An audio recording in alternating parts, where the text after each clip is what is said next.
ወሬ ኮርነር ተጀመረ። ቤተሰቦቻችን በቻናል ዋን ላይ ማናወራው ነገር የለም። እዚህ ቦታ ላይ ቁጭ ብለን በወሬ ኮርነር ተረኛዋ የዛሬ እንግዳችን ዶክተር ቤተልሔም ታመነ ናት። ሐኪም ናት። ግን እኛ እዚህ ስንጋብዛት ዋነኛው መነጋገሪያችን እንዲሆን የመረጥነው ጉዳይ ውበታችንን፣ ጤንነታችንን በሰው ሰራሽ መንገዶች ለማሳመር የምንጥር ብዙ ሰዎች ባለንበት ዘመን ሀገር ከተማ እሷ ወደ ተፈጥሮ እንመለስ የሚል ጠንካራ ሀሳብ ኖሯት በራሷ ላይ የተለያዩ ሙከራዎችን አድርጋ ብዙ ተከታዮችን በማህበረሰብ ትስስር ገጽ ማፍራት የቻለች ሙያተኛ ስለሆነች ነው። ዶክተር እንኳን ደህና መጣሽ። ሰላም፣ እንዴት ነሽ? እግዚአብሔር ይመስገን። እንኳን ደህና ቆየሽኝ። አክብረሽኝ ስለጋበዝሽኝ አመሰግናለሁ። በጣም አመሰግናለሁ። እኔም ዶክተር ሲባል ምንድን ነው የሚሰማሽ?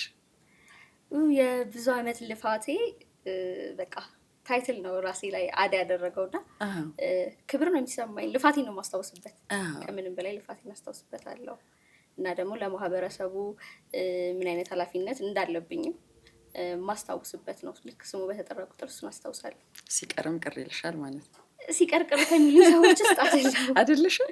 አለመድሻትም ማለት ነው? አለመድኩትም። ብዙ ጊዜ እንዴት ነው ከስሙ ይልቅ ስራው በጣም ገኖ ነው የሚታየው። እንደውም ሴቶች ስንሆን አሁን በሕክምና ሆስፒታል ውስጥ ዶክተር ተብለሽ ከምትጠሪ እንደውም እንደ ነርስ ብዙ ጊዜ ስለምንታይ ሲስተር ምናምን ነው የምንባለው።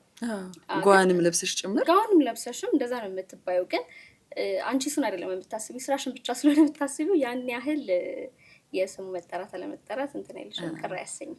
ፈልገሽ ነው የተማርሽው ሕክምና?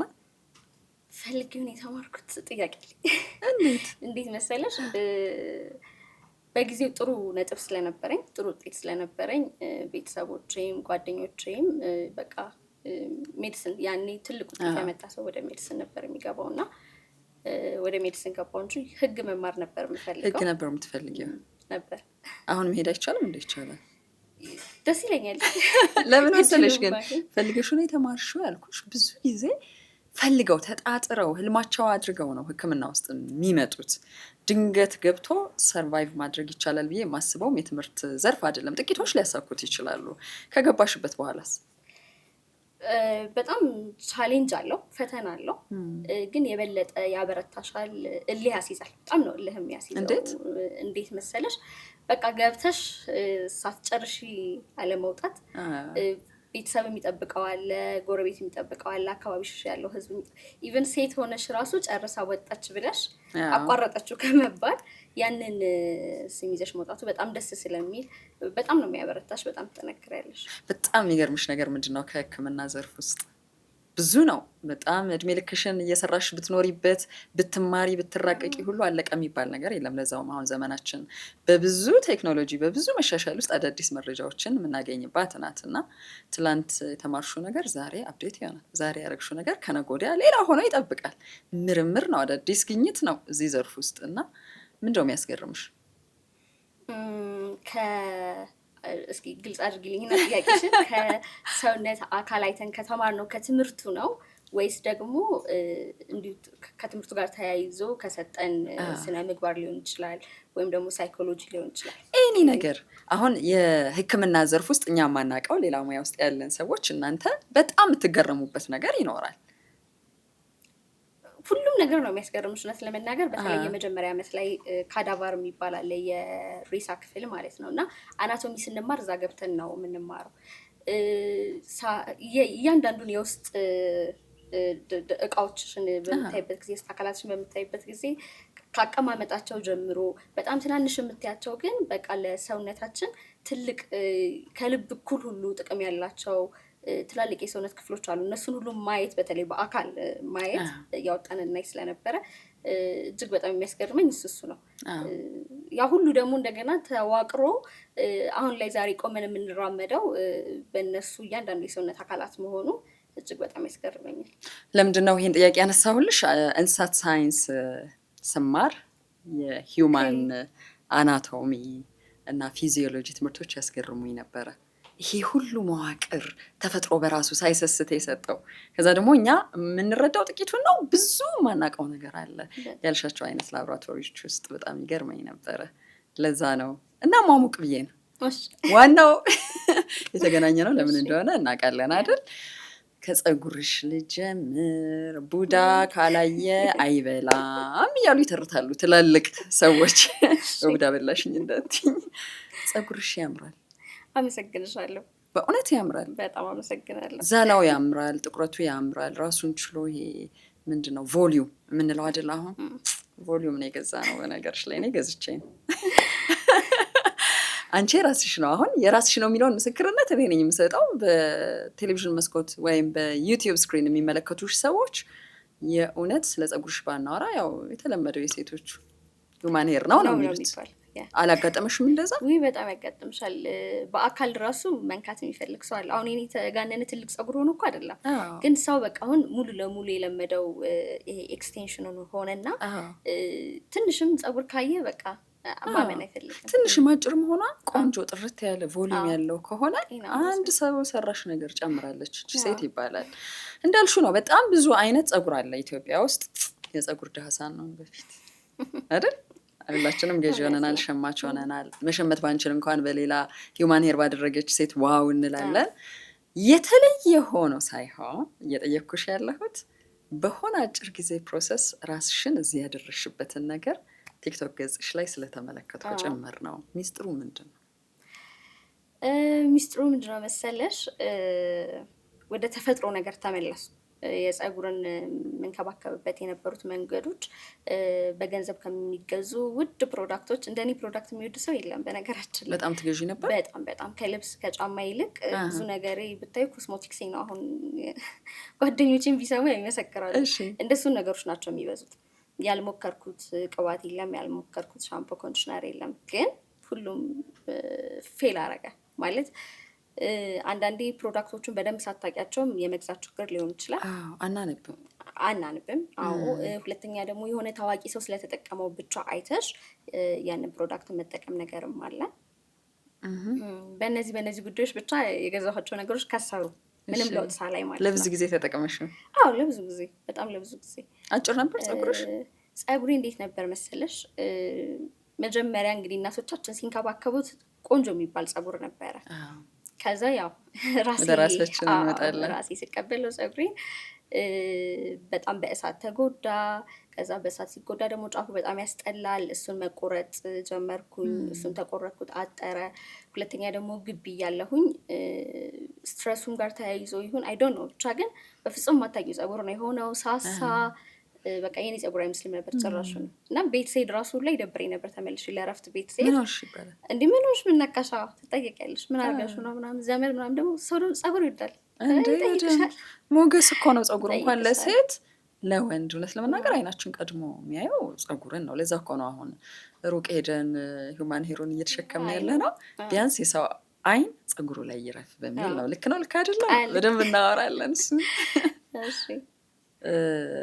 ስለዚህ አሁን ስንት ዓመት በኋላ ነው እንዲህ የሆነው? በትክክል በቃ ቆርጬው ላይክ ጆሮዬ አካባቢ እንደዚህ አይነት ነገር ቆርጬው ሙሉን ቆርጬው ከጣልኩት አሁን 2 ዓመት ከምናምን ነገር ይሆነዋል። ግን በዛም መሀል ስቲል ደጋግሜ እንደገና ተጎድቶ ነበረ። ማለት ከስር ትሪም ማድረጉ ነበረ። 1 ዓመት ትክክለኛ በቃ ጤናማ ጥሩ ፀጉር የኖረኝ 1 ዓመት ወደ ቤት ከተመለስኩ ተመርቄ ወደ ቤት ከተመለስኩ በኋላ። እንዴት አገኘሽው ኬሚስትሪውን? አሁን ወደ ራሴ ልመለስ ስትይ የሕክምና ባለሙያ ነሽ። የሕክምና ባለሙያ አሁን ከውስጣዊ የሰውነት ስሪታችን ጀምሮ ያሉ ሪያክሽኖችን ያሉ ውጤቶችን በደንብ መረዳት ይችላል ከሌላው ሰው በተለየ ሁኔታ። ፀጉሬ ምን ሆኖ ነው እንዲህ የሆነው የሚለውን እሱን ጠይቀሽ ነው መልስ ያገኘሽው ወይስ ሙከራዎች ውስጥ ገባሽ? እንዴት ነው መሰለሽ፣ አንድ የሆነ ቴሌግራም ቻናል ነበረ ስለ ፀጉር የሚያወራ ማለት ነው። እሱን ቻናል ላይ ጥሩ ቲፖች ነበራቸው። ዓለም አቀፍ ነው አይደለም፣ የኢትዮጵያ ቻናል ነው፣ ግን ኪንግስ ኦፍ ካርልስ ነው የሚባል ነገር ነው። እና እሱን አየሁና ቻሌንጅ ትጀምራለች ልጅቷ። የ1 ወር ቻሌንጅ ነገር ነው ምናምን ጀመረች። እና በዛ ቻሌንጅ ውስጥ የሆነ ያህል የፀጉር እንክብካቤ ዲፍረንስ ኖረኝ። ከዛ እንትን ነበራት ብቻ የሆነ ሽልማት ፓኬጅ ነገር ነበረ እና እሱን ወሰድኩ። ከዛ በኋላ ላይ እዛ ላይ ያሉትን ነገሮች በሙሉ አሁን ካወኳቸው ከሜዲካል እውቀት ጋር በደንብ አያይዞ እንትን መስራት ጀመርኩኝ ነው። ፀጉር ምን ይፈልጋል፣ የስካልፕ ጤንነት በቃ ወሳኝ ነገር እንደሆነ ገባኝ። ስካልፕ የምንለው ይሄ የፀጉር የሚበቅልበት ቆዳችን ማለት ነው። በቃ እሱ ጤናማ ካልሆነ ይሄ ጫፉን አይደለም መንከባከብ። መጀመሪያ ጤናማ ስካልፕ ከፎሮፎር የጸዳ ከድርቀት የሌለበት ይሄ የወዝ ባላንሱን ወዙን ባላንስ ያደረገ ጤናማ ቆዳ ያስፈልግሻል። ስለዚህ መጀመሪያ እሱ ላይ መስራት ነበር የነበረብኝ። እሱ ላይ መስራት ጀመርኩኝ። ከዛ በኋላ ነው እንግዲህ የፀጉር እድገቱ ራሱን ጠብቆ የመጣው ማለት ነው። ይህንን በደንብ እየተገበርሹ መጣሽ? በደንብ እየተገበርኩት መጣው። ለነዛ የሚያስፈልጉ ነገሮችን ያልሞከርኩት ነገር የለም። በነገራችን ላይ ቤት ውስጥ ነው ራስሽ እያነበብሽ? እያነበብኩ። ለምሳሌ ምን ሞከርሽ? ብናያቸው በዛውም ጥሩ ነው ብዬ ነው። ለምንድን ነው አሁን ቤተሰቦቻችን በእርግጠኛነት ከሚሞክሯቸው ነገሮች ውስጥ ከፊሉ ቅቤ ሊሆን ይችላል፣ ስቲም ሊሆን ይችላል። አሁን ደግሞ እያየሁ ያለሁት አቮካዶ፣ እርጎ፣ እንቁላል፣ ኦሊቭ ኦይል እንደውም አንዳንድ ፈን የሆኑ ነገሮችን ጭምር እናያለን። ብትበይ አይሻልም? አሁን ይህን አንድ ጉርሻ እንኳን ብትወስጂ በ15 ቀን በሳምንት በጣም ቢዚ የሆኑ ሴቶች አሉ። ለራሳቸውም ለልጆቻቸው ይሄ ሳምንቱ መጨረሻ አካባቢ ቢዚ ነው ሰው። ለውጥ አንጥቷል አላመጣም እንግዲህ እንደየታሪኩ በየቤቱ ይለያያል ብዬ አስባለሁ። ምን አደረገች ዶክተር ቤቲ? እኔ ምን አደረግኩ መሰለሽ? ይሄ ዲፕ ኮንዲሽኒንግ የሚባል ነገር አለ። በቃ ፀጉራችን ከመታጠባችን በፊት በደንብ ኮንዲሽንድ መሆን አለበት። ስለዚህ አቮካዶ ከመታጠቢ በፊት ተፈጥሯዊውን ተፈጥሯዊ አቮካዶ ፈጭቼ በቅባት ሁሌ ከመታጠቢ በፊት መጠቀም ጀመርኩ። በማንኛውም ቅባት ነበር በጊዜው እንደዛ ነበር የማደርገው። ከዛ በኋላ ደግሞ የሮዝመሪ ውሃ ሞከርኩኝ። ሁሉም ግን የሚገርምሽ ነገር አዝመሪ ነው የምንለው ማለት ነው። የየራሱ ሳይድ ኢፌክት እና የየራሱ የሆነ ፀጉርሽ ላይ የምታዩ ነገሮች አሉ። እነሱን እያነበብኩ ከኔ ፀጉር ጋር ይሄዳለሁ አይሄድም እያልኩኝ መጨረሻ ላይ ወደ ሻይ ቅጠል መጣሽ? ወደ ሻይ ቅጠል መጣሁ። አነጋጋሪው ነገር ትንሽም የምንቆየው እዚህ ጉዳይ ላይ ነው። ሻይ ቅጠል ሲባል አሁን እንግዲህ መቼም ቤታችን ውስጥ ካሉ ርካሽ ከሚባሉ ሸቀጦች ውስጥ አንዱ ነው። በእርግጥ አንዳንድ ኮምፕላይንም አይቻለሁ። አስወደድሽው? ተወደደ። 200 ብር ነው የሚለያዩት? 200 ብር ገባ ይላሉ። እኔ የምለው ሻይ ቅጠል አለና ኢፌክት ነው አይመስለኝም። እንዴት ነው ሃይ ኳሊቲ ያለው ሻይ ቅጠል ነበር ድሮ እሱ ሻይ ቅጠል። በእርግጥ ግን ሌላ ብዙ ፋክተሮች አሉ። አሁን እኮ በጣም የኑሮ ውድነቱ በጣም ጨምሯል እና እንግዲህ ሰዎች ይላሉ፣ እኔ አይመስለኝም። በእኔ ምክንያት አይደለም ነው። እኔን የትኛው ሻይ ቅጠል ነው? ስለሱ ብናወራ ምልሽ አሁን በምን አረጋግጠሽዋል? ማን ፓተንት ሰጠሽ? ቀጥዬ የምጠይቅሽ ነገር ነው። በእርግጥ ግን የትኛው ነው አንቺ የምትይው ሻይ ቅጠል? ሁልጊዜ ዳቦ በሻይ እያለን የምንበላው ሻይ ማለት ነው። እሱ ነው ጥቁር ሻይ ወይም ብላክ ቲ የሚባለው። እኛ ከማንኛውም መደብር የምንገዛው ይሄ ስናየው ብራውን ነገር የሚመስለው ብራውን ኤግዛክትሊ እሱ ነው። እሱን እሺ አፈላው። እሱን አፍልቶ ምንድነው የማደርገው? ልክ ከታጠብን በኋላ እንደ መለቅለቂያ እንነከረዋለን ነው። እሺ። እና ሻይ አሁን ጥቁር ሻይ ሲል ብዙ ሰው ሌላ አይነት መስሎታል። በእርግጥ መጀመሪያ አካባቢ ላይ በተለይ በጣም የምቸገረው ነገር የነበረው ምንድነው ጥቁር ሻይ የሚለውን የትኛውን ሻይ ቅጠል እንደሆነ ማሳወቅ ነበር። እኔ ከአረንጓዴ ሻይ፣ አሁን ደግሞ አሉ ብዙ አይነት ሻዮች። ሂስከስም አለ፣ ምንድነው ከሙን የሚባል አለ። አይነታቸው ብዙ ነው፣ አጠቃቀማቸውም ይለያያል። ሌላ ደግሞ ምንድነው የሞሪንጋ ሻይ አለ፣ ከርከዴ። እነሱ ሻዮች ለመለየት ጥቁር ሻይ በእርግጥ ብላክ ቲ ነው የሚባለው፣ ግሪን ቲ እንደሚባለው ብላክ ቲ ነው የሚባለው። ጥቁር ሻይ ተብሎ ይጻፍበታል፣ ብላክ ቲ ይባላል። እንትናቸው ላይ ብላክ ቲ ነው የሚለው። እሱን ሻይ ነው አፍልቶ መነከር የሚለው መጀመሪያ እንትን ስል የነበረው እሱ ነው። የሚገርምሽ ነገር ይሄ ሀሳብ አዲስ ሆኖ አይደለም። በተለይ የገባኝ ነገር ወደ ሀረርና ወደ ድሬዳዋ አካባቢ ይጠቀሙት እንደነበረ ሂና ለመቀባት ራሱ ይበጠብጡ፣ መቀላቂያ ይሆናል። መቀላቂያ ቡና ወይም ደግሞ ሻይ ያደርጋሉ።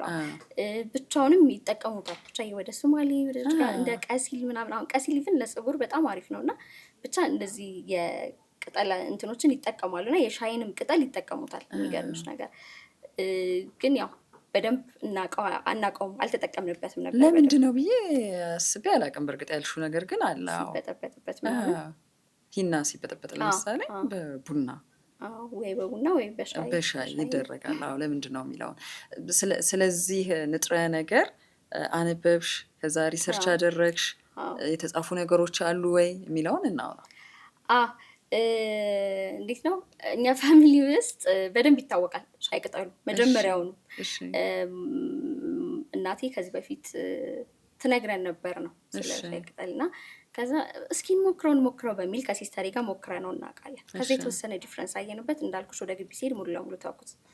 አሁን ስመለስ ግን መጀመሪያ እሱ ላይ ነው ጥናት ማድረግ የፈለኩት። ምን አለው፣ ለምንድን ነው የሚጠቅመን፣ ሳይንሳዊ ነገሮችን ቢሃይንድ ምን ሳይድ ኢፌክት ሊያመጣ ይችላል የሚሉትን ነገሮች በደንብ አየሁት። ከዛ በስነስርዓት ሩቲን ያደረኩት በስነስርዓት መጠቀም ጀመርኩ ማለት ነው። ተጋገምሽው? በቃ ፀጉሬን በ15 ቀንም ከታጠብኩኝ በሳምንትም ከታጠብኩኝ ልክ እንዳልኩሽ አፍልቼ እነከረዋለሁ በቤታት። ከዛ እዛው ላይ ነው የምተወው። ልክ እንደ ኮንዲሽነር ነው የምተወው ላዩ ላይ አሉት። ሳይድ ኢፌክቶችንም በደንብ ነው የምናገረው። የሆነ ነገር ስትጠቀሚ ሳይድ ኢፌክት ስልሽ ቴምፖራሪ ራስሽ ማኔጅ ልታረጊው የምትችይው ነገር ማለት ነው። ለምሳሌ ስትነከሪው የማድረቅ ነገር አለው። አስተያየቶች አይቻለሁ። ደርቆብኝ የሚሉ አስተያየቶች አይቻለሁ። መጀመሪያም ግን ሲጀምር ፀጉር ግን ያደርቃል ምናምን ብዬ ነው የተናገርኩት።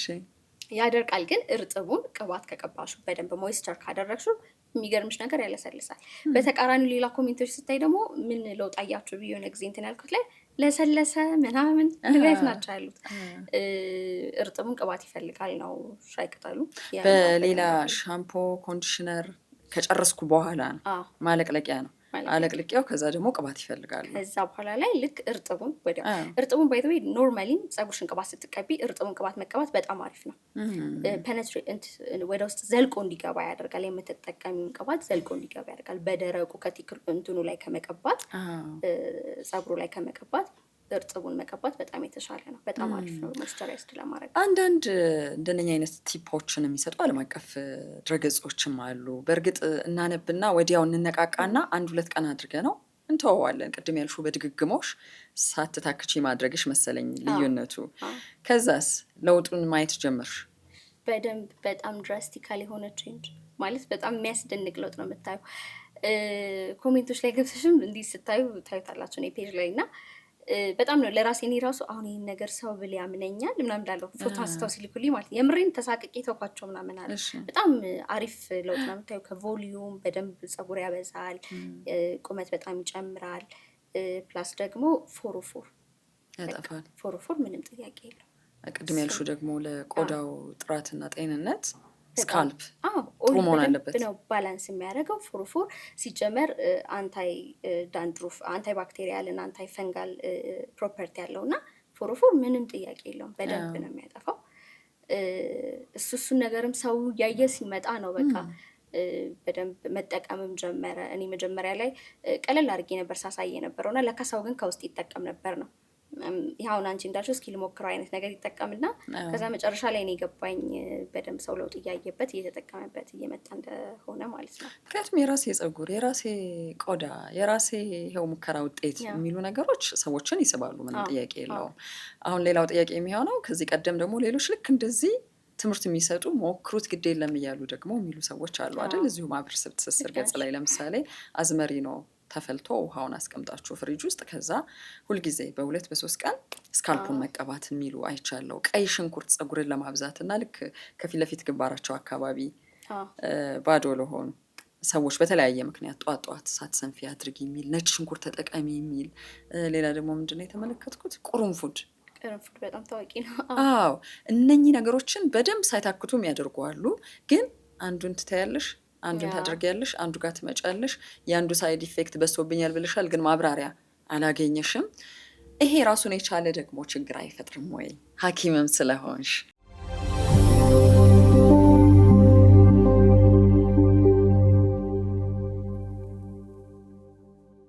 እነኚህ ነገሮችን በደንብ ሳይታክቱም ያደርጓሉ። ግን አንዱን ትታያለሽ፣ አንዱን ታደርጊያለሽ፣ አንዱ ጋር ትመጫለሽ። የአንዱ ሳይድ ኢፌክት በዝቶብኛል ብለሻል፣ ግን ማብራሪያ አላገኘሽም። ይሄ ራሱን የቻለ ደግሞ ችግር አይፈጥርም ወይ? ሐኪምም ስለሆንሽ ልክ ነሽ። ሁሉንም ፕሮዳክቶች በነገራችን ላይ መሞከር ኢቭን ያልተጠኑ ሳይድ ኢፌክቶችን ራሱ የማይታወቁ ሳይንሱ አረጋግጦ ሪሰርች ያልተሰራባቸው ሳይድ ኢፌክቶች ራሱ ይመጣሉ። ምንም ጥያቄ የለውም። ለዚህ ነው ቅድም ያልኩሽ ይሄንን ነገር መጥቼ ሚዲያ ላይ ያኔ ቲክቶክ ከማውራቴ በፊት እኛ ቤት ላይ ከ10 ዓመታት በላይ ይታወቅ ነበረ። ብዙ የሚጠቀመው ሰው አውቃለሁ። የኔ የቅርብ ዘመዶች ተጠቅመውት እስካሁን ድረስ ምንም ቆዳቸውም ፀጉራቸውም በጣም ነው የሚያምረው። ምንም የተጎዳ ነገር የለም፣ እህቴም እኔም። ስለዚህ ኮንፊደንት እንደሆነ አደረገኝ። በሱም ግን አላቆምኩም ነበር። እራሴ ላይ ሀብዬ ነው የጀመርኩት። በቃ ይሄ ቢሆን ይሄንን አረጋለሁ፣ ይሄ ቢሆን ይሄንን አስተካክልለታለሁ በሚል ሀብዬ ነበር የጀመርኩት። ስለዚህ እነሱን የሚያጠራጥሩትን ነገሮች በሪሰርች አሁን ጻፊ በሪሰርች ፕሮፖዛል አድርገሽ የሆነ ነገር ብትይ ለእኔ ኢዚ የተጠቀመ ብዙ ሰው አለኝ። ፕላስ ደግሞ ስለ ነገሩ ያው ላብራቶሪ ገብቶ እንትን አልተባለም እንጂ በቂ የሆነ መረጃ አለኝ እና ለዛ ነው ሜዲካል ጆርናሎች ቢበዙ አሁን ደስ ይለኛል። እኔ ኢትዮጵያ ውስጥ ለምሳሌ የእንግሊዝና የአሜሪካን ሳይቶች በደንብ ሰርች ብታደርጊ በየቀኑ አዳዲስ ጉዳዮች ያመርታሉ። ሙያተኞች ናቸው ከዛ ጀርባ ያሉት። የራሱ የሆነ ተቃውሞ የሚኖረውም ግን አረጋግጬዋለሁ በዚህ ፐርሰንት፣ እናንተ ደግሞ የራሳችሁን ጥናት አድርጉ ብለው በሆነ ፐርሰንት ያስቀምጣሉ እና ክፋት አለው ብዬ አላስብም። ግን ተፈጥሯዊ ነገር ባይጠቅምም አይጎዳም የሚል አስተሳሰብ ደግሞ አለ። የእውነት ነው። እኔ እንደዛ ብዬ አላምንም። እውነት ለመናገር የሚጎዱ አሉ። ዶዝ የሚባል ነገር አለ። አሁን በእኛ ሕክምና ምንድነው ብዙ ነገሮች መጠን አላቸው። አሁን የኔን ራሱ ሻይ ቅጠሉ ጋር አያይዤ ልንገርሽ። አንዳንድ ሰዎች ምን ያደርጋሉ? እኔ አሁን ምን አልኩሽ? አንዴ በሳምንት 1 ቀን ወይም በ15 ቀን 1 ቀን እንዲነከሩ አልኩሽ አይደለ? በየቀኑ ጉጉት ነው። በቃ በአንዴ እንዲነከር ምን አላውቅም። ከዛ ኮሜንት ስር ሄደው መጥተው ምን ይላሉ? በጣም ደረቀብን፣ በጣም ተሰባበረ፣ ረገፈ ይሉኛል። እሺ ብዬ ዲቴል ስጠይቃቸው ምንድነው ያለው ነገር በየቀኑ መጠቀም ነው። ያደርቃል። እንደሚያደርቅ ተናገሪ። እንደገና ዶዙን አብዝተሽ ተጠቅመሽ የሚኖረውን የጎንዮሽ ጉዳት እንዴት ማድረግ ትቻለሽ? ስለዚህ እኔ ተፈጥሮአዊ የሆኑ ነገሮች ሁሉም ልክ አላቸው። ተፈጥሮአዊ ስለሆኑ አይጎዱም ማለት አይቻልም። እኔ በዛ ላምን እሱን በደንብ መናገር ያስፈልጋል። ምክንያቱም ከብዙ ሰዎች ጋር በግሌ ይከራከራለሁ። ምልሽ መጠን የሚለው ያስማማናል። የሁሉም ነገር መጠን ወይም ሚዛን ማስጠበቅ ናት ዓለም ራሱ አይደል? ማርስ በዛ የሚመራል የሚባለው። በየቀኑ ለምሳሌ ስክራብ አድርጊ ያለው የሚሉ ሴቶች አሉ። ቤት መዋልሽ ካልቀረ የሆነ ነገር ተቀብተሽ አድርጊ፣ ከዛ ፏት ያለሽ። በየቀኑ ሲሆን ስኪናችን ይችላል ወይ ራሱ ግብአቱ በሚያክል መጠን ነው የተዋሃደው የሚሉት የራሳቸው ነገር ሊኖራቸው ይገባል። ተፈጥሯዊ ነገር ስለሆነ ብቻ ጋራንቲ ነው ወይም ደግሞ ዋስትና ነው ልንል አንችልም የሚለው አንዱ ልናውቀው የሚገባ ነገር ነው ብዬ ማምናለሁ። በጣም የነሳሽው ሀሳብ ባይዘይ በጣም ልክ ነው። አይደለም ከውበት ጋር ተያይዞ ከጤና በአፍ ከሚገባ ነገር ጋር ራሱ የተፈጥሮ ነው በሚል ለስኳር ግፊት ላለባቸው ሰዎች ማለት ነው ብዙ ተፈጥሯዊ እንትኖችን የሚወስዱ ሰዎች አሉ። ነገር ግን ልክ ያስፈልገዋል። ሲበዛም በጣም የራሱ የሆነ መልሰን ልናስተካክለው የማንችለው ብዙ ጉዳቶችን ያመጣሉ። እንደዚህ አይነት ጉዳቶችን ደርሶባቸው ሆስፒታል የመጡ እኔ ብዙ ታካሚዎችን አውቃለሁ። የተፈጥሯዊ ማስዋቢያ ተጠቅመው እንደዚህ አድርጌ እንደዚህ ሆኜ ብለው የሚሉ ብዙ አሉ። ስለዚህ ሁሉም ነገር በልክ ነው የሚሆነው። ሁለተኛ ያልተጠኑ ያልተረጋገጡ ነገሮችን ደግሞ ባንጠቀም ባይ ነኝ። ይሄ የሚሰመርበት ነገር ነው። ያው ስለ ፀጉር ስላነሳን እዛው ላይ ትንሽ እንቆይና ያው የአርቲፊሻል ፀጉር ነው አይደል የተሸከመው አብላጫዎቻችን ሳይሆን ሙሉ ከተማው ሙሉ ሀገሩ እየሆነ ነው አሁን። ለዛውም ጥሩ ባልሆነ ኢኮኖሚ ውስጥ ቅድሚያ ልንሰጣቸው የሚገቡ ሌሎች ወጪዎች እያሉን ጭምር ቅድሚያ እንሰጣለን። እንክብካቤውም ከባድ ነው። ዝም ብሎ እንደማደርገው አይደለም። ታሳጥቢያለሽ፣ ታስጠቀልያለሽ። የራሱ ሙቀት አለው፣ የራሱ ስታይል አለው። ያንቺ ላልሆነ ፀጉር ማለት ነው። አቀማመጡ ልዩ ቦታ ነው። እንደ አይነ ብሌን ነው የምታዩ። አዲስ ፀጉር መጣ ሲባል ደግሞ ሄደት ትያለሽ፣ ይገባኛል ለእኔ ትያለሽ። ምን ይሻለናል? ወደ ተፈጥሮ እንመለስ፣ ያለንን ነገር እንንከባከብ ነው የምለው። እና ደግሞ ሌላው በጣም መንገር የምፈልገው ነገር በዚህ አጋጣሚ ሁላችንም የራሳችን የሆነ የሚያማምር ነገር አለን ማለት የሆነ የተሰጠን ይሄ ነው። አሁን ነጮቹ ወይም ደግሞ ይሄ በተለይ ቢዩቲ ኢንዱስትሪው ላይ ያሉ ሰዎች የሰጡን እንትን አለ እንደዚህ አይነት ነገር ነው ቆንጆ ስታንዳርድ ሰጥተውናል። እና እሱን ስታንዳርድ ትተን እስኪ ራሳችን ያለንን ነገር አንደኛ አፕሪሺየት እናድርግ፣ እናድንቅ፣ እንውደደው። ከሱ ይጀምራል በነገራችን ላይ ለመንከባከብም ያንን ነገርም ለመጠቀም የምትነሳሽው ያለኝ ነገር ያምራል ብላይ ስታስቢ ነው። ፀጉር ለማማር የግድ ረጅም ሆኖ እግር ስር መውረድ አለበት ብዬ አላምንም። በጣም እኔ የሚያምር ጤናማ አጫጭር ፀጉር በጣም ነው የሚያምረኝ፣ ጤናማ ይሆን ብቻ። አሁን እኮ ጤናማ አለመሆኑም ነው እኮ አሳቃቂ የሆነው ያልሹ። ጤናማ ሳይሆን ሲቀር ያልሹ ብዛት የለውም፣ ለስታይል አይመችም፣ ይከሰከሳል፣ ውበት የለውም፣ ወዝ የለውም አይነት በቃ ብቻ ስታዩ በአጠቃላይ ትክክል አይደለም። እሱ ላይ ኢንቨስት ከማደርግ ነው እኮ ግርግሩ አይደል? ልክ ነሽ። ልመጣልሽ ነው ወደ ሀሳብሽ። ምን መሰለሽ አሁን እኔ የሚያልኩሽ ምንድነው አጫጭር ፀጉር ኖርማል ከምንድነው መጀመሪያ ያ ፀጉር ውበቱን ያጣው ላይ ስታስቢ የሆነ ዘመን ላይ ረጃጅም ፀጉር ትሬንድ ይሆንና ከዛ በኋላ ላይ መሰፋቱ መቀጠሉ ይመጣል። ከዛ ያለችሽን ያቺ የምታምር ቆንጆ ፀጉር ታጠፊያታለሽ። ያው ታውቂያለሽ ምን እንደሚያመጣውን እንትን ሶ ያለውን ነገር መጀመሪያ ግን ከወደድሽና ከተጠቀምሽ ያቺን ከተንከባከብሻት ግን ያለሽን ነገር ይዘሽ መቆየት ትችያለሽ። ኢቭን አልኩሽ ትሬንድ ከሆነው ነገር ጋር አብረሽ መሄድ እንኳን ባትቺ ያለሽን ነገር እንደውም ወደ ትሬንድ መቀየር ትችያለሽ ከሚሉት ሰዎች ውስጥ ነኝ። ለዛ ነው እንደዛ ያልኩሽና ወደ ተፈጥሮ እንመለስ፣ ያለንን ነገር እንውደድ። የተፈጥሮ ነገር ግን አድናቂ ነን የምርሽን። ሰውን ስታዩ እንደው እንደ ማህበረሰብ ጥናት ማድረግ ይፈልጋል፣ ግን በምናያቸው ነገሮች አንዳንድ ስሜቶቻችንን ሪፍሌክት በምናደርግባቸው ለምሳሌ ሶሻል ሚዲያ ላይ ፊልተር የተጠቀመ ሰውና ያልተጠቀመ እንኳን ልዩነት አለው አይደል? በተከታዮቹ ድንገት ግሊች ሲያደርግ እኮ የተሳጡ ሰዎች አሉ። እንዴ ምን አለበት የምታረጊው ቅንድብሽን፣ አፍንጫሽ እንዲሆነው፣ ፀጉርሽ እንዲሆነው የምንለን እና ሳናስበው ስነልቦናችን በጣም የተስተካከለ ውብ የሆነ ነገርን ይፈልጋል ማለት ነው እላለሁ። አንዳንድ ጊዜ ያልሻቸው ይሄ ሌላው ዓለም የሰጠን ስታንዳርድ እንዳለ ሆነው ግን አሁን አንቺን ሳይሽ እኔ ደነገጥኩ። ቅድም ገና ለኢንተርቪው ቁጭ ከማለታችን በፊት እየነገርኩሽ ነበር አይደል? ቲክቶክ ቪዲዮ ላይ ከማያት አንዲት ቆንጅዬ ልጅ ትንሽ ለየት ያለች ልጅ ልትመጣ ትችላለች ብዬ አስቤ ነበር በውስጤ። ለምን ብዙ ጊዜ እንደዛ ስለሚያጋጥም አሁን ከዛ የበለጠ ውበት ያለው እዚህ ጋር ፀጉር ነው። ከሱ ነው የጀመርነው ወሬያችንን።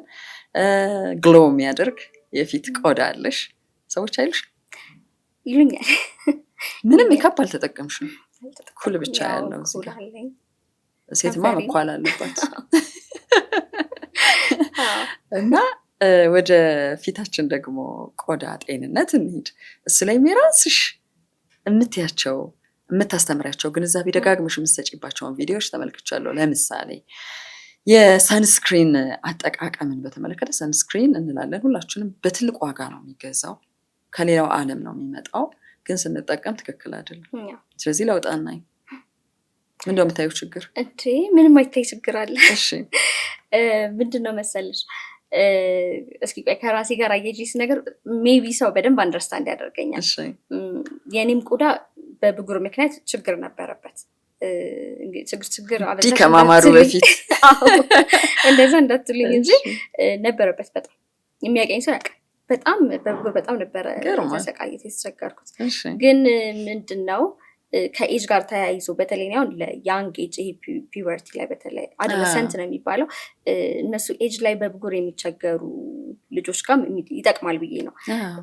ምን ይሆናል መሰለሽ ልክ እዛ ኤጅ ላይ ስትሆኚ ቅድም እንዳልኩሽ ቤት ውስጥ እንዲህ ከየሶሻል ሚዲያው ላይ ምናምን የምትሰሚያቸውን ነገሮች ምናምን የመጠቃቀም ነገሮች አሉ እና ብሊቺንግ እንትን እጠቀም ነበረ ባለማወቅ እኔ ካሮላይት ምናምን የሚባሉት አክቹሊ ብዙ አይነት ብራንዶች አሉ ፊታችን ፈካ እንዲል የሚያደርጉ ያው ይመልጣሉ እንጂ ምን ቆዳሽን ሙሉ ብድግ ነው የሚያደርጉት። እንደ ሳይንስ ብሊቺንግ እንትኖችን እንጠቀም ነበር በቃ ለብጉር ቆንጆ ነው በሚል ማለት ነው። እየተባባሰ ነው ብዙ ነገር የመጣውና ከዛ በኋላ ነው ልክ አሁን ለፀጉር እንክብካቤ እንደጀመርኩት ስለ ቆዳም ከማውቀው ከተማርነው ትምህርት ጋር አንድ ላይ ያይሽ በደንብ ፎከስ አድርጌ መስራት ስጀምር ሰንስክሪን ያልሽውን ሀሳብ መጣ። ካጠቃቀም ሰንስክሪን እኔም ልክ እንደ ማንኛውም ሰው ነበር የምጠቀመው ኖርማል ጠዋት ተቀብቼ ቀኑ ሙሉ ልበታለሁ የለም እኮ እሱ ከ2 ሰዓት በኋላ ሁሉ አይሰራም። ሁለተኛ ብሮድ ስፔክትረም ነው ወይ አይደለም፣ ይሄ ሙሉ ዩቪ የፀሐይ ጨረር ኤ እና ቢ የሚባላል ዩቪኤ እና ዩቪቢ እሱን ሙሉ ለሙሉ እንትን ይላል ወይ የሚለውን አላረጋግጥም። እስከዛ ራንደም ነው። ፕላስ ደግሞ ለውዛማ ቆዳ የሚሆን አለ። ስለዚህ የወዝ ቆዳን የሚቆጣጠር ተብሎ የሚዘጋጃል፣ ለደረቅ ፊት ተብሎ የሚዘጋጃል። እሱን ያደርጋል ወይ ነው።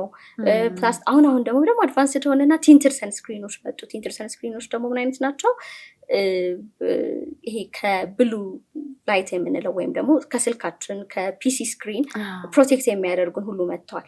እነሱን ሁሉ የሚያደርጉ አሉ። እኛ ምንም እንትን አንልም። ጀስት ራንደም አንድ ፋርማሲ ኦር የሆነ ኮስሜቲክ ውስጥ ያገኘሽውን ሰንስክሪን አውጥተሽ ነው የምትጠቀሚው።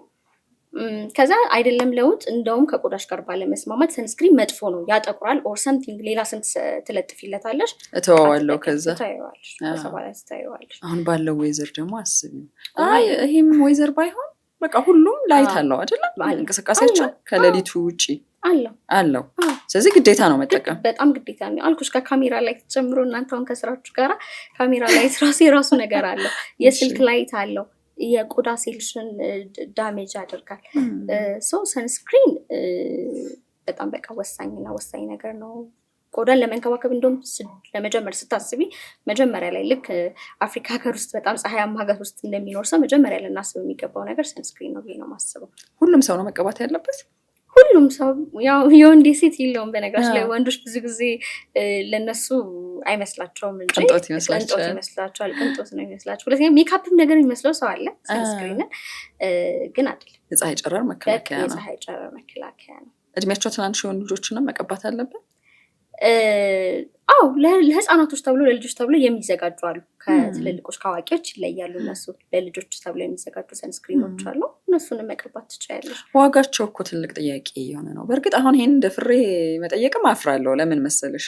ለፀጉሩ እናወጣለን፣ ከምንድን ነው ለማስዋብ በምንላቸው ፕሮዳክቶች ውስጥ ገዢዎች ነን፣ ሸማች ሁሉ አይደለ?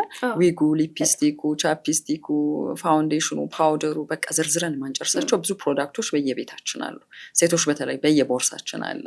ይሄን ሁሉ ተሸክመን ነው የምንዞረው። ሲያልቅ እንጨነቃለን፣ አስቀድመን ነው የምንሸምተው። በሌላ አሁን አንቺ ሆም ሬሜዲስ በምትያቸው መንገድ ቤት ውስጥ በሚሰሩ መንገዶች ማምጣት እንችላለን እንዴ ሰንስክሪን? ይህን መግዛት ለማይችል ሰው አሁን ላይ እኔ የማውቀው ሆም ሬሜዲ ሆኖ ሰንስክሪን ተካል ብዬ የምለው የሚያስተማምን 100% አላቅም። እንደዚህ አይነት ኢንግሪዲየንት አላቅም። ባይሆን ሌላ እንደ ሞይስቸራይዘር ምናምን ነገሮችን እሱን የምጠቂበት ነገር ይኖራል እንጂ ይሄ ከባድ። ስለ ዌልቢንግ ብናወራ ደስ ይለኛል። ስለ ውበት ጀመርን። ውበት እና መላደንነት ይሉታል ነጮች፣ ወይም ዌልቢንግ። መላደንነት የምንለው አካል ያለ፣ አይምሮ ያለ፣ ስነ ልቦና አለ። እነኚህ ሁሉ ነገሮች ደህና ሲሆኑ ሁሉም ነገር ውብ የሚሆነው ይላሉ። አሁን ቢዩቲው ላይ ወይም ደግሞ ውበት ላይ ብቻ አነጣጥረናል ሁላችንም። ውስጤ እያመመኝ ሊሆን ይችላል፣ እረፍት ፈልጌ ሊሆን ይችላል፣ ተወጥሬ ሊሆን ይችላል። ቅድም ያልሽው አንቺ ፀጉርሽ እንክትክት ሲል ስትረሱ ሊሆን ይችላል አልሽ አይደል? ቢያንስ ሐኪም ስለነበርሽ ነው ይሄንን ያወቅሽው። አንዳንድ ጊዜ ሁሉንም ነገር ሾፕ እናደርጋለን። ስቲም እገባለሁ፣ ሳውና እገባለሁ፣ ሳምንቱን ጠብቄ አቮካዶ ለቀለቃለሁ። ብዙ ነገር ላይ ቢዚ ነን፣ ግን ሌላ ያልሰራ ነው ነገር ደግሞ አለ። አይምሮ ሊሆን ይችላል አይደል? ስነ ልቦና ሊሆን ይችላል፣ አካል ሊሆን ይችላል። እሱን አውሪኝ እስቲ። በጣም አሪፍ ፖይንት ነው ያነሳሽው። በስልክ አንዳንዴ የማወራቸው እንዲህ የሚያውቁኝ ሰዎች ማለት ነው ብዙ ጊዜ ከላይ የሆነ ነገር ነው የሚጠብቁት እንድነግራቸው እና ከመሰረቱ ልና ቆይ በቂ እንቅልፍ ትተኛለሽ ወይ? በቂ ውሃ ትጠጫለሽ ወይ? አትክልት ነገር ትመገቢያለሽ ወይ? እኛ ደግሞ ብዙ ጊዜ ቬጅቴብል ነገሮች ስንበላ ብስል አድርገን አልቆለት ነው የምንበላው። ጠፍቶ የለም፣ ምንም የለም፣ ሚኒራልስ የሉም፣ ቫይታሚንስ የሉም። በቃ ገለን ነው በደንብ ኩክድ የሆነ ነገር ነው የምንበላው። እንደዛ ታደርጊያለሽ። ፍሩት በቃ አሰለቻቸዋለሁ። እነሱ የሚጠብቁት እሱን አይደለም። ባይ ዘ ወይ ለፀጉሬ ምን ላድርግበት ወይም ለቆዳዬ ምን ላድርግበት ከላይ ነው የሚጠብቁት። እና ዋናው ነገር የምንበላውና የምንጠጣው ወደ ሆዳችን የሚገባ ነገር ነው የአይምሮ ረፍት ነው። ስትረስ በጣም ትልቅ ፋክተር አለው። በቂ እንቅልፍ አለማግኘት በጣም ትልቅ ፋክተር አለው። ዲሃይድሬትድ መሆን በጣም ትልቅ ፋክተር አለው። ስለዚህ እነሱ ነገሮችን ኮንሲደር ማድረግ የምትበይው ነው በቃ ፊትሽ ላይ የሚታይ ግሎ የምታደርጊው ወደ ውስጥ የሚገባው ጤናማ ነገር ነው። ጤናማ ካልሆንሽ ጤንነትሽን ቼክአፕ ማታረጊ ከሆነ በቂ ውሃ ማጠጪ ከሆነ ኢቭን እንቅስቃሴ ራሷ ለማድረግ ስፖርት መስራት እንደዚህ አይነት ነገሮችን ማታደርጊ ከሆነ ከላይ ኤክስቴንሽን ነገሮች ምንም ዋጋ የላቸውም። ሸክም ናቸው። ወንዶችን አሁን እኔ አንዳንዴ እላለሁ ወንዶችን ናቸው ባላቸው ብር ሄደው ብልት ጥጥት ያደርጋሉ፣ ስፖርታቸውን ይሰራሉ ምናምን በጣም ነው በቃ አሪፍ ናቸው። ጤናማ ምግብ ነው ወይ የበሉት ደግሞ ያጠራጥረኛል። እኔ አንዳንዴ የሚያውቁበት አሉ፣ አንዳንዶቹ በደንብ ያውቁበታል። አንዳንዶች እኛ ከምንበላበት ይልቅ ቅድም እንዳልሽው ሸመታው ሾፒንጉ ነው የሚያስደስተን በቃ። ታዲያ ከመጠቀም አለመጠቀም ይሻላል? በዚህ አይነት ሁኔታ ይሻላል። ገንዘብ አውጥቼበት ሰፍ ብለሽ ሰዎች ውጭ ሀገር ሲሄዱ ሁሉ አስልከሽ ጭምር እኮ ነው በቃ። እና ያልሹ ነው በትንሽ የኮሜዲኖ ላይ በጣም ብዙ ኮስሞቲክስ ያላት ብዙ ሴት አለሽ። በእርግጠኛነት ይሄን መናገር ይችላል። አብዛኞቻችን እንደዛ ነን። አብዛኞቻችን የሆኑ ልዩ ቦታዎች ላይ ስትሄጂ ሜካፕ ተሰርተሽ ትሄጃለሽ ወይስ እንዲሆነሽ ነው የምትሄጂው? እሄዳለሁ፣ ተቀብቼ እሄዳለሁ። በቃ ለየት ያለ ኢቨንት ኢቨን ራሴን ለመስራት ራሱ ሞክራለሁ። እንደ ሴት ስንሆን አይ ቲንክ እንደዚህ የቢዩቲ ነገሮችን እንወዳለን። መዋብ ምናምን ነገሮችን እንወዳለን። መዋብ እንወዳለን። አሁን እንዴት ነው ሙሉ ለሙሉ ወደ ተፈጥሮ ተመለሱ ስል ብዙ ሰው ሊያስብ የሚችለው የእንደዚህ አይነት ነገሮች ጠሊታ ማልጠቀም ነው አይደለም። በውሃ ብቻ ታጥበሽ ውጪ አይነት ነው በተፈጥሮ እንኑር ማለት አይደለም። እኔ አሁን እንደዛ አይደለሁም። ዴይ ቱ ዴይ አክቲቪቲ ላይ ግን ስራዬ ብዬ ይሄ እንዴት ነው ጊዜን እስኪያቃጥል ድረስ ኮንፊደንሴን እስኪያሳጣኝ ድረስ ግን እነዛን ነገሮች አልጠቀምም ለማለት ነው። የሚሄድበት ቦታ ለምሳሌ ክላስ ከሆነ በቃ ቶሎ ብዬ ፍጣጠኝ ሌላ የሚያስፈልገኞችን ነገሮችን ፓክ አድርጌ መውጣትን እመርጣለሁ እንጂ እነዚህ ነገሮች ላይ ኢንቨስት አላደርግም፣ ታይሜን ኢንቨስት አላደርግም። ገብቶሻል? ሁለተኛ ደግሞ ኢንሰኪር እንዲያደርገኝ አልፈልግም። ኢንሰኪር ማለት ምንድነው? የግድ ካልዛ ካልወጣው ሰዎች አይቀበሉኝም የሚለውን አስተሳሰብ አይምሮዬን ማሳመን አልፈልግም። እኔ ነኝ በቃ እንደዛ ሆናለሁ። የሆኑ ኢቨንቶች፣ ሰርጎች አሉ ደግሞ መድመቅ የሚያስፈልጉሽ በቃ ደስ የሚሉሽ የቀይ ምንጣፍ ፕሮግራሞች እንደዚህ አይነት ፕሮግራሞች ከተገኙ ደግሞ በደንብ በቃ ብዙ አይደሉም ያጋጥማሉ። ሲያጋጥምሽ ደግሞ የምትፈልጊያቸውን ነገሮች አዲሽናል ነገሮች አድርገሽ ትሄጃለሽ እንጂ ሙሉ ለሙሉ አሁን አንቺ በደንብ ወጪን እኮ ቆጥበሻል ሳስብሽ አይደል? ከአጠቃላይ ገቢሽ ወደ ቢዩቲ ውበትን ለማስጠበቅ የተለየ ማውጣ ሴት ነኝ የሚሉ ዝርዝሮች ውስጥ አላገኝሽም ማለት ነው። ስለ ፀጉር አወራሽኝ ቅድም በቀላሉ፣ ስለ ሰንስክሪን እና ደግሞ ስለ ፊት ቆዳ ጤንነትም ውበትም አወራሽኝ። የቱ ነገር ላይ ነው ታዲያ ወጪው ያለው? የኔ ወጪ ያለው አሁን ላይ መብላትም ትበያለሽ? እበላለሁ። በደንብ እበላለሁ። አይሰስትም ምግብ ላይ የምታወጪው ነገር? ደስ ይለኛል። በቃ አሁን የሆነ ይገባኛል ነገር ምናምን እላለሁ። ታዩና አልኩሽ እኮ አሁን ፀጉሬን ራሱ ቤት ራሴ ስታይል አድርጌ ኢፍ አይ አም ሃፒ በቃ አሪፍ ነው ስታይል ያደረኩት ብዬ ካሰብኩ ለፀጉር ቤት እኮ ይጫወጣው ነበር ምናምን እና እበላለሁ። ደግሞ ውድ ሆነ እኮ አሁን ፀጉር ቤትም በጣም ውድ ሆነ። ካክስ እንኳን ለመግባትና ለመውጣት ትናንት አንዲት ጓደኛዬ 700 ብር እኮ አሉኝ አለች። ሰፈር ውስጥ ያለ እኮ የውበት ሳሎን ነው። ካክስ ለመደረግ ራሷ ታጥባ ወታ ማለት ነው። የሆነች ስታይል ሊያስይዙላት ፈልጋ ነው። እና ቶሎ ቶሎ ኮንሱም ያደርገናል ማለት ነው። በእርግጥ አሁን ከውበቴ ወዲያ ያሉ ብዙ ሴቶች አሉ ከተማ ውስጥ አይደል? ቅድም ወዳለው ነገር ስንመለስ ዌልቢንግ የምንለው ወይም አጠቃላይ ደህንነት ያለው ነገር ዝም ብለሽ ከተማውን ስታዩ የተባለው እኛንም ስታይ ሚዲያው ሶሻል ሚዲያውን ስትመለከች ጤንነቱን በጣም እየጠበቀ ያለ ነው ወይስ ውበቱን በጣም እየጠበቀ ያለ ብለሽ ነው የምትለየው? ከምታየው ያው ከምታየው በፐርሰንት ማስቀመጥ በጣም ከባድ ነው የሚሆነው ነው እንጂ ውበታችን ላይ በጣም የምናተኩረው እንበዛለን። ምንም ጥያቄ ኢንቨስትመንቱ ለጂም ከምትከፊ አልኩሽ እኮ ለጂም የምትከፊውን በወር አንድ ፕሮዳክት ነው ገዝተንበት የምንገባው። አንድ ሊፕስቲክ ልትሆን ትችላለች። አሁን ላይ ያለው ትኩረት ሙሉ ለሙሉ ከውጭ ምን ታይቼ ልውጣ፣ ምን አይነት እይታ ይኖረኝ ነው። ያን ደግሞ ያመጣው ቅድም እንዳልኩሽ በራስ አለመተማመን እያጣን ነው። የራሳችንን ነገር መቀበል እየቻልን አይደለም ሙሉ ለሙሉ በሚል ሁኔታ በቃ በጣም ነው። እኔ አሉ አንዳንድ የማውቃቸው ጓደኞች፣ አንዳንድ የማውቃቸው ሰዎች አሉ እንደዛ ሆነሽ መውጣት በጣም የሚያሳቅቃቸው ገባሻ? ከለመዱት ነገር ኢቭን እኮ እየነገርሻቸው ራሱ ያንን እንትን መስታወት ላይ ለምደውታልና አይቀበሉሽም። አንቺ የምትይው እንዲሁ ታምሪያለሽ እኮ እንዲሁ እንዲህ ቆንጆ እንደሆንሽ ቢቀርስ ምናምን ስትይ ነው በቃ ያኛው ሁልጊዜ አይምሯቸው ውስጥ ላይ እንትን ብለው የሆነ የሳሉት ነገር አለ። አንዲት ቆንጆ ሴት ምን መምሰል አለበት፣ አንድ ቆንጆ ወንድ ምን መምሰል ያለበት የሚለውን ስለናል። እሱ ምንም ሚዲያዎቹ ዋነኞቹ ናቸው እኮ ለዚህ አይደል? ኢንተርኔት ዓለም ላይ ነው ያለ ነው እናየዋለን። ግን ድንግጥ ደግሞ እንላለን። በራሴ ተፈጥሯዊ ነገር ነው እንዲህ ያማርኩት ምንም ወጪ ሳላወጣ በሚሉን ሰዎች እኮ እንደመማለን። ቅድም እንደውም ስቱዲዮ ከመግባታችን በፊት እያወራሁሽ ነበር። ፓተንት አግኝተሻል ወይ? ለምሳሌ ወደ ተፈጥሮ እንመለስ ብለሽ በራስሽ መንገድ አፕላይ አድርገሽ ውጤት ባገኘሽባቸው ነገሮች ግንዛቤም እየሰጠሽ ስላለሽ እሱ ነገር አለ። አሁን ኦልሬዲ ጀምር ያለው አይነት ነገር ፓተንት ፕሮሰሱ ትንሽ እንትን የሚፈልግ አይነት ነገር ጊዜ ይፈልጋል።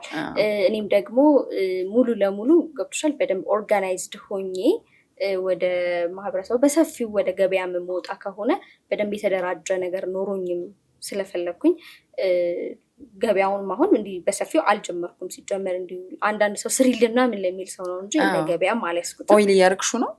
ኦይል እሱን ነገር አላነሳንም። ወደ ኦይል ቀየርኩት። እንዴት ሆነ መሰለሽ? ህዝቡ ነው ባይ ዘ ወይ ደስ የሚልሽ ነገር ሰው ወደ ቢዝነስ ቀየረልኝ። አላሰብሽም ነበር አንቺ? እኔ አላሰብኩም። ምን አሉኝ ለምን እንትን አታደርጊልኝም? ምንድነው አንቺ ስሪልኝና ልግዛሽ አሉ። ከዛ በኦይል አይነት ነገር አሉ። ኦኬ አንድ ኮሜንት ናት ትዝ ትለኛለች። እንትኑ ልጅቷ ማለማስታወስ አም ሶሪ ግን አንድ ኮሜንት ናት በኦይል ብታደርጊው አይነት ነገር ያለችኝ ማለት ነው። ከዛ አሰብኩበት። መጀመሪያ ላይ ከመደረጉ በፊት እስኪ እኔ ልሞክረው አልኩኝ። ሞከር ነው በጣም አሪፍ ሆነ። ከዛ ደግሞ ወደ ኦይል ለማድረግም ትንሽ እንትን ይፈልጋል፣ ጊዜም ይፈልጋል ለመስራትም።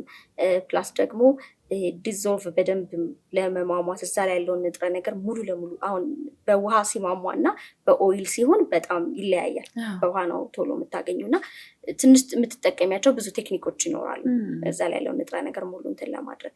እሱ ጊዜ ወሰደብኝ። ከዛ ደግሞ ራሴ ላይ አፕላይ አደረኩ። ራሴ ላይ ሳልሞክር ምንም ነገር ይዤ አልመጣም። ያን ያህል ኮንፊደንት ነኝ። አሁን ራሱ ወደ እንትን ሲመጣ አያሳስበኝም። ማርኬት ይደረግ ይባል ምንም ነው የማያሳስበኝ።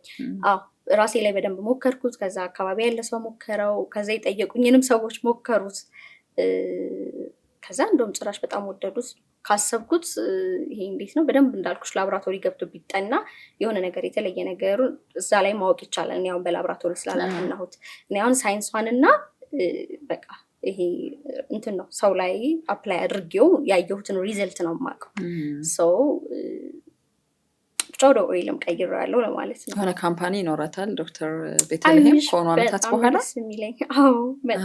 ምክንያቱም ልክ እንደዚህ ተነቃቁ ሰዎች ታሪኮችን አንብቤያለሁ። ትላልቅ ብራንድ ስም ያላቸው የውበትም የጤና መጠበቂያ ፕሮዳክቶችን የሚያመርቱ ዓለም አቀፍ ስም ያላቸው ተመሳሳይ አካሄድን ተጠቅመዋል። እንደ ሀገር እናምርት እያልን ያለንበት ጊዜ ነው። አካሄድ ይፈልጋል፣ መተማመን ይፈልጋል፣ ሳይንሳዊ ግኝት ይፈልጋል፣ ሪስኩን ደግሞ ሼር ማድረግ ይፈልጋል። እነኚህ ነገሮች ውስጥ ነሽ የሚለውን ለማረጋገጥም ጭምር ነው። ስለዚህ በቅርቡ ፓተንቱን የማግኘት ነገር አለ። በቅርቡ ፓተንቱን አግኝቼ ከዛ በደንብ በሰፊው ወደ ማርኬቱ እንደምገባ ተስፋ አለኝ። በደንብ የኔ ራሱ የመጨረሻ ግቤ ነው ብዬ ነው ማስበው። ይሄን ነገር ጀምሬያለሁ። ከዛ ግን በደንብ ብዙ ስኪን ኬር ፕሮዳክቶች ተሰርተውበት ሀገር በቀል ደግሞ ሲሆን እያየን አይደለም። ሀገር በቀል ብዙ ፕሮዳክቶች የለውም እና ሰውም አምኖ የመጠቀሙ ነገር የመጣው ቅድም እንዳልሽ ነው። እንዲህ ተጠንቷል ተረጋግጧል ምናምን የሚል ጥያቄዎችም ስላሉ ማለት ነው። ስለዚህ እነሱን ፕሩፍ አድርጎ በህጋዊ መንገድ በስነስርዓት ህጋዊ በሆነ ነገር ስራውን የመስራት ሀሳብ አለ። አንድ የመጨረሻ ነገር ባነሳልሽ ደስ ይለኛል ለቆይታችን። ትናንሽ ልጆች ስለ ውበት በጣም ሰፊ ይላሉ። ከፍ ባለው እድሜ ውስጥ ተረጋግተሽ የምትወስኛቸው ነገሮች አሉ።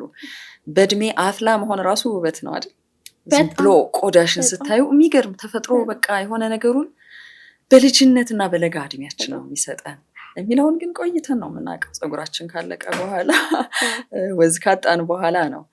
ስለዚህ አሁን ይሄን ለሚያዩ አሳዳጊዎች፣ ወላጆች ራሳቸው አፍላ እድሜ ላይ ላሉ ምናልባት ሃይ ስኩል አካባቢ ብዙ ሙከራዎችንም ስለማይ ነው አንዳንድ ወላጆች ልጄ ደርሳለች በሚል ራሳቸው ሸምተው ነው የሚሰጡት ሁሉ ባየሁት በሰማሁትም ነገር ሊያምራት ይችላል ልጅ። ስለዚህ በራሷ መንገድ ከምታደርገው ፋውንዴሽኑንም ፓውደሩንም መቀንደቢያውንም ሊፕስቲኩንም ቻፕስቲኩንም ይሄ ፀጉር ቅባቱ ኮንዲሽነሩ ሸክም። ስለዚህ ከዛ ጊዜ ይጀምራል። እሱን ማግኘት ካልቻለች ውበት አይቀጥልም። የተፈጥሯዊ ደግሞ ዑደቶች አሉ አይደል? የሆርሞን ቼንጆች ቅድም ያልሻቸው ቡጉር ለምሳሌ ሁላችንም ያለፍንበት ነገር ነው።